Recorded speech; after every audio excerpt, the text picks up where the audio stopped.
Spirit possession describe in details. Based on the book Spirit Releasement Therapy by William J. Baldwin, extensive contemporary clinical evidence suggests that discarnate beings, the spirits of deceased humans, can influence living people by forming a physical or mental connection or attachment, and subsequently imposing detrimental physical and/or emotional conditions and symptoms. Earthbound spirits, the surviving consciousness of deceased humans, are the most prevalent possessing, obsessing, or attaching entities to be found. The disembodied consciousness seems to attach itself and merge fully or partially with the subconscious mind of a living person, exerting some degree of influence on thought processes, emotions, behavior, and the physical body. The entity becomes a parasite in the mind of the host. A victim of this condition can be totally amnesic about episodes of complete takeover. A spirit can be bound to the earth plane by the emotions and feelings connected with a sudden traumatic death. Anger, fear, jealousy, resentment, guilt, remorse, even strong ties of love can interfere with the normal transition. Erroneous religious beliefs about the afterlife can prevent a spirit from moving into the light because the after-death experience does not coincide with false expectations or preconceived notions of the way it is supposed to be.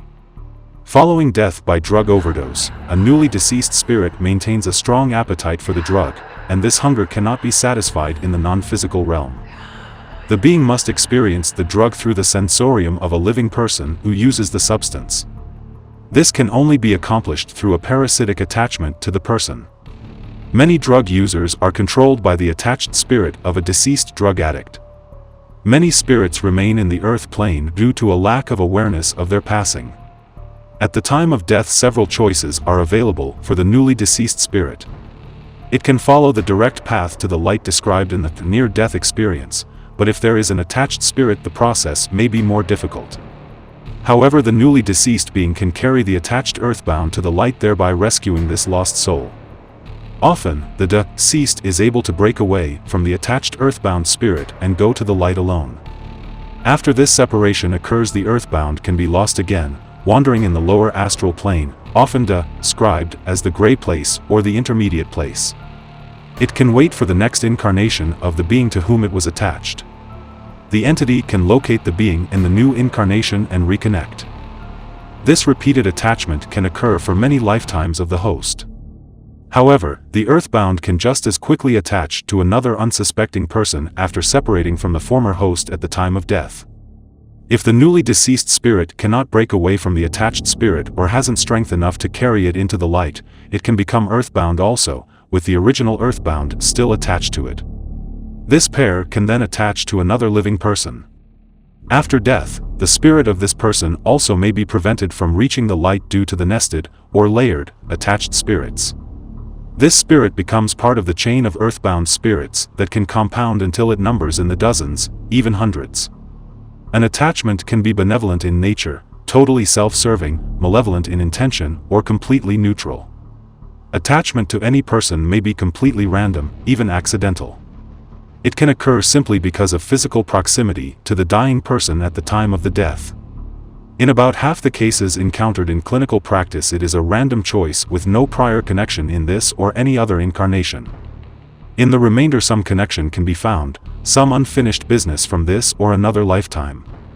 Even if there is some prior interaction between the host and the attaching entity, the attachment only perpetuates the conflict and carries little possibility for resolution, though every experience has the potential for learning of some kind. Most people are vulnerable to spirit attachment on many occasions in the normal course of life. Some investigators in this field estimate that between 70% and 100% of the population are affected or influenced by one or more discarnate spirit entities at some time in their life. Any mental or physical symptom or condition, strong emotion, repressed negative feeling, conscious or unconscious need can act like a magnet to attract a discarnate entity with the same or similar emotion, condition, need or feeling. Anger and rage, fear and terror, sadness and grief, guilt, remorse or feelings of the need for punishment can invite entities with similar feelings. Severe stress may cause susceptibility to the influence of an intrusive spirit. Altering the consciousness with alcohol or drugs, especially the hallucinogens, loosens one's external ego boundaries and opens the subconscious mind to infestation by discarnate beings. The same holds true for the use of strong analgesics and the anesthetic drugs necessary in surgery. Even a codeine tablet taken for the relief of the pain of a dental extraction can sufficiently alter the consciousness to allow entry to a spirit. Remember that dentists are noted to have problems in later life. If you like this video, please help me by hitting the like button, subscribe to the channel and turn on the notification bell, so you will not miss any new videos like this. Physical intrusions, such as surgery or blood transfusion, can lead to an entity attachment. In the case of an organ transplant, the spirit of the organ donor can literally follow the transplanted organ into the new body. This is widely known to occur when people have a heart transplant, even to the extent that a murderer was identified by the heart recipient. Physical trauma from auto collision, accidental falls, beatings, or any blow to the head can render a person vulnerable to an intrusive spirit. The openness and surrender during sexual intercourse can allow the exchange of attached entities between two people. Sexual abuse such as rape, incest, or molestation of any sort creates a vulnerability to spirit invasion. Violence during the sexual abuse increases the likelihood of intrusion by an opportunistic spirit. A living person can have dozens, even hundreds of attached spirits as they occupy no physical space. They can attach to the aura or float within the aura, outside the body. If any part of the body of the host has a physical weakness, the earthbound can attach to that area because of a corresponding weakness or injury to the physical body of the spirit prior to death. A spirit can lodge in any of the chakras of the host, drawn by the particular energy of the chakra or by the physical structures of that level of the body. Connection with an earthbound spirit may be established by the purposeful choice of either the spirit or the living human due to a strong emotional bond between them in this life or in a previous lifetime together. A grieving person can welcome the spirit of a dear departed one only to find the consequences unbearable. A living human can be affected by an attached spirit in many different ways. The discarnate entity retains the psychic energy pattern of its own ailments following death and can produce in the host any mental aberration or emotional disturbance and any symptom of physical illness. Erratic or inconsistent behavior can result from a shifting of control between separate entities. This behavior is similar in appearance to the phenomenon of switching between alters in multiple personality disorder, MPD. This condition can be extremely confusing and frightening for a person and for their family. An attached entity can be associated with any emotional track of a living person such as anger, fear, sadness, or guilt. The emotional energy of the entity intensifies the expression of a specific emotion, often leading to inappropriate overreactions to ordinary life situations. A subpersonality, a splinter or subordinate personality, can maintain a connection with an entity who came in at the chronological age when the subpersonality splintered away from the main personality due to a traumatic experience. The discarnate spirit may have joined at the time of the emotional trauma to help the child in the time of need. The continued connection with the entity prevents healing and integration of this sub-personality into the main personality system. The mental, emotional, and physical influence of an attached entity can alter the original path of karmic options and opportunities of the host. It can disrupt the planned lifeline by hastening death or prolonging life, thus interfering with any specific checkout point. An entity of the opposite gender can influence the sexual preference and gender orientation. An attached entity can influence the choice of marriage partners and the choice of a partner for an extramarital affair. Many areas of a person's life can be influenced by one or more attached entities. In short, spirit attachment can interfere with any aspect of the life of the unsuspecting host. The host is usually unaware of the presence of attached spirits. The thoughts, desires, and behaviors of an attached entity are experienced as the person's own thoughts, desires, and behaviors. The thoughts, feelings, habits, and desires do not seem foreign if they have been present for a long time, even from childhood. This is a major factor in the widespread denial of the concept and lack of acceptance of the phenomena of discarnate interference and spirit attachment, obsession, or possession. This is equally true for people in general and for professional therapists. In most cases, a person can only experience and acknowledge the reality of the condition after an attached entity has been released. The realization may come some months after an exorcism, as the person suddenly notices the absence of a familiar attitude, desire, addiction, or behavior. The symptoms of spirit attachment can be very subtle. An attached spirit may be present without producing any noticeable symptoms.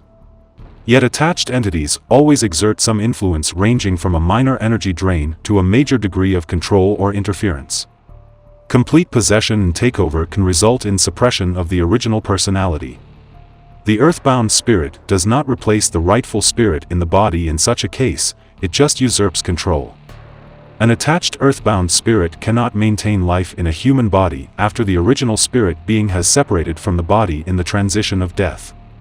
A newly formed spirit attachment is usually more obvious to the unfortunate host.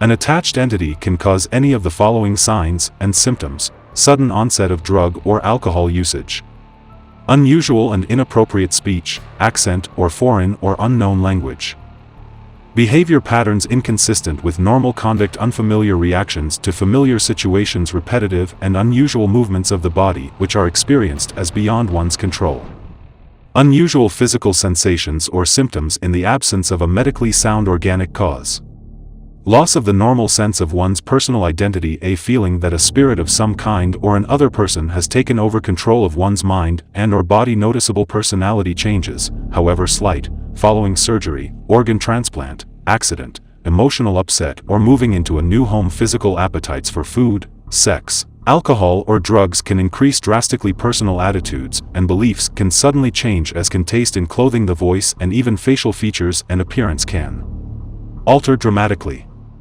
These sudden changes in behavior can be a factor in convincing the most skeptical person that there is an attached entity. Many people have the mistaken notion that there must be some bizarre outward signs caused by an interfering spirit, such as depicted in the movie The Exorcist, based on the book of the same name. The movie depicted a true case, but some symptoms and behaviors of the girl actually came from 2 other cases, added for dramatic impact. The incidence of such violent possession is rare. Spirit attachment does not require the permission of the host. This seems to be a violation of free will. It also appears to refute the popular notion that each person is totally responsible for creating his or her reality and that there are no victims. The apparent conflict here stems from the definitions of permission and free will choice. Ignorance and denial of the possibility of spirit interference is no defense against spirit attachment. Belief or lack of belief regarding the existence of intrusive entities has no bearing on the reality of these beings and their behavior. In denial and ignorance, most people do not refuse permission to these non-physical intruders. Individual sovereign beings have the right to deny any violation or intrusion by another being. With limited, if any, knowledge and distorted perceptions of the nature of the spirit world, the non-physical reality, many people leave themselves open and create their own vulnerability as part of creating their own reality. It is fashionable today among many New Age enthusiasts to attempt to channel some higher power, a spirit teacher or master who will use the voice mechanism of any willing person to speak words of wisdom. Some use the terminology "for my highest good" when calling for a spirit to channel through. This activity constitutes permission and welcome for a discarnate spirit. The identifiers such as master and teacher and qualifiers such as "for my highest good" will be claimed by the entities as personally valid identifications, qualities, or attributes. Unfortunately, some opportunistic spirits